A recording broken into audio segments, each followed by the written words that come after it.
ఇక్కడ మనకి ఏమి ఇచ్చారు 2x - k * x - 3 = 2x² - 11x + 15 అయితే k వాల్యూ ఎంతో ఫైండ్ అవుట్ చేయమన్నారు. సో దీన్ని సింప్లిఫై చేద్దాం. దీన్ని దీంతో మల్టిప్లై చేస్తే 2x * x ఇక్కడ ఏమి లేకపోతే ప్లస్ ఉన్నట్టు plus into minus minus 2x * 3 minus into plus minus k into X minus into minus plus k into 3 equals to 2x² - 11x + 15 2x * x 2x² minus 2 3s are 6x minus kx plus 3k equals to 2x² minus 11x plus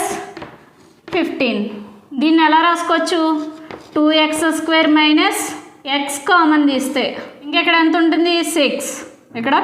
plus వస్తుంది ఎందుకంటే minus into plus minus x common తీసేసాం కాబట్టి k మిగులుతుంది plus 3k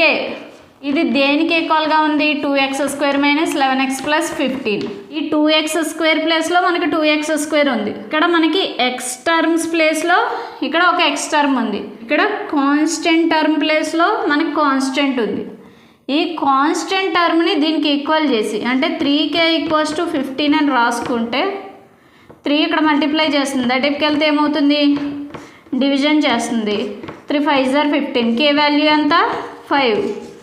therefore k answer ఎంత 5 ఇక్కడ మనం k value 5 అనేది ఎలా ఫైండ్ అవుట్ చేసామంటే ఈ టర్మ్స్ని ఈ టర్మ్స్కి ఈక్వల్ చేసాం x² టర్మ్ని x²కి ఈక్వల్ చేసాం x టర్మ్ని x టర్మ్కి ఈక్వల్ చేసాం కాన్స్టెంట్ టర్మ్ని కాన్స్టెంట్ టర్మ్కి ఈక్వల్ చేసాం సో మనకి ఈజీగా k వాల్యూ అనేది ఫైండ్ అవుట్ అవ్వడానికి కాన్స్టెంట్ టర్మ్ అనేది ఇక్కడ యూజ్ అవుతుంది కాబట్టి 3k = 15 అంటే కాన్స్టెంట్ టర్మ్ కాన్స్టెంట్ టర్మ్ కాబట్టి 3k = 15 అని రాసుకున్నాం ఇక్కడ 3 ఏమో మల్టిప్లై చేస్తుంది ఎటుకి వెళ్తే డివిజన్ చేస్తుంది 3 1s are 3 3 5s are 15 k value ఎంత 5 సో మన ఆన్సర్ ఎంత 5